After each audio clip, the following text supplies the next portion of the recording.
It's never too early to get a head start on drafting your fantasy team for 2022.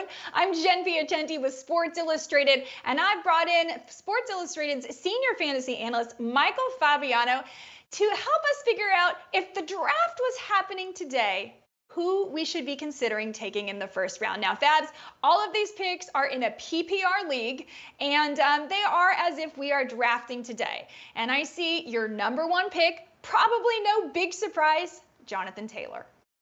Right, he's going to be the consensus number one pick in just about every single draft. After having a breakout season, he was just so good, led the entire league in rushing yards. He scored 20-plus fantasy points 9 times. One game, he had 53.4 points. He is the centerpiece of the Colts offense and certainly the number one fantasy player right now as we look ahead to 2022. He's also got a really great smile. Am I allowed to say that? I love his positivity. I think he's a fantastic player. I love having him on my fantasy team. Next up is another running back, one that had he stayed healthy this season, may have even outpaced Jonathan Taylor, but he's coming back from injury. So you've got Derrick Henry in the number 2 spot. And this could change, as we get through the offseason and into the summer months. But right now, it's hard to argue with what Derrick Henry did this past season. He could have potentially rushed for 2,000 yards for a second straight year if he had not gotten hurt. He was still in the top 24 among running backs, despite the fact that he missed more than half the season. He was just that good. I think he has one more really good year in him. The workload, of course, is a concern, but he is the centerpiece of that offense in Tennessee, and he gets a ton of touches in that rotation. So I'm going to go with Derrick Henry at 2 right now. Coming in at number 5 is your first wide receiver of the draft. And spoiler alert, it's not Davante Adams and it's not Tyreek Hill, who didn't even make the top 12, by the way. It is none other than, drumroll please, Cooper Kupp. Yep. It's got to be Cooper Kupp, right? I mean, it's got to be Cooper Kupp.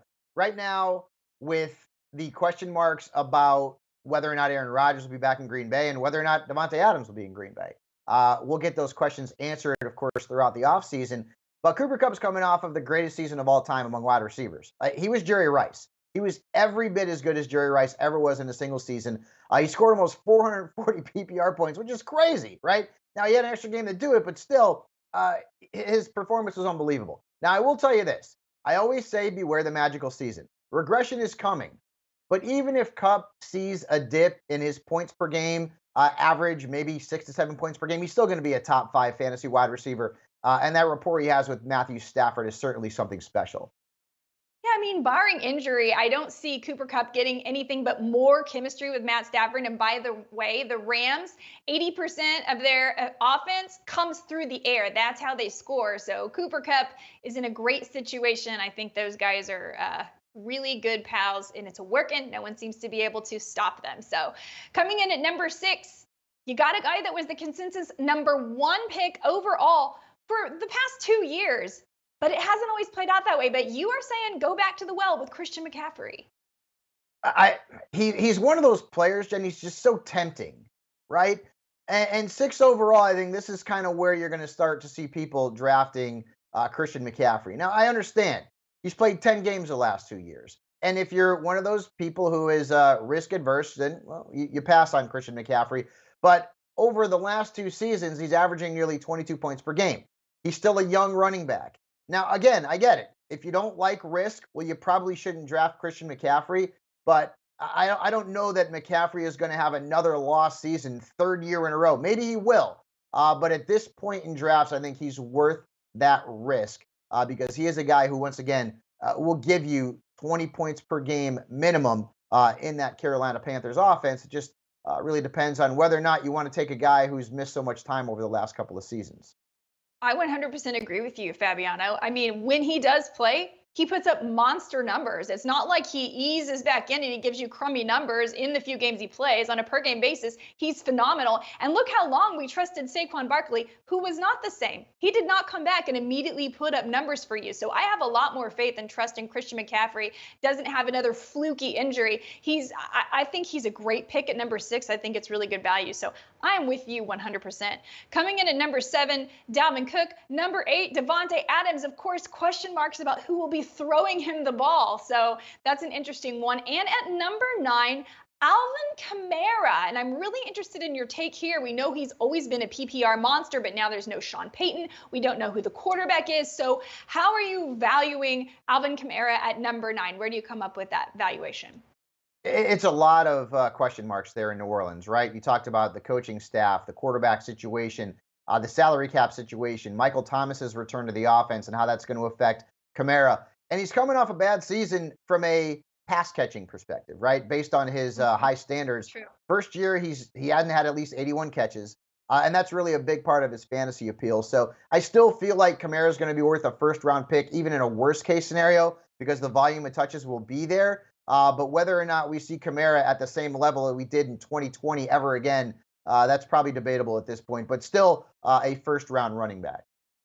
I think you're right. Alvin Kamara was his best receiver, I believe, when it was Trevor Siemian.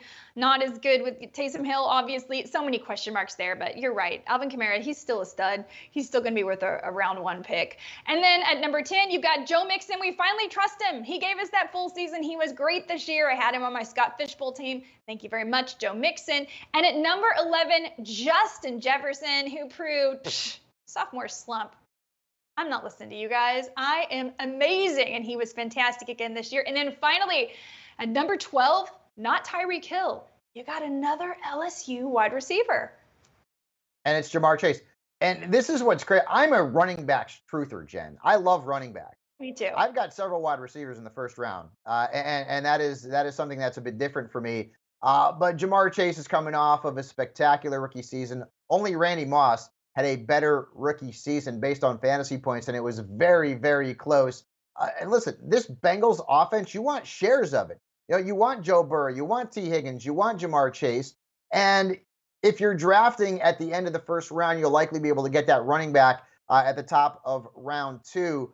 But securing Jamar Chase, who looks like one of the top young wide receivers in the National Football League for a long, long time, especially if he's going to be playing ball with Joe Burrow, he is now worth a pick at the end of round 1. What a season he had.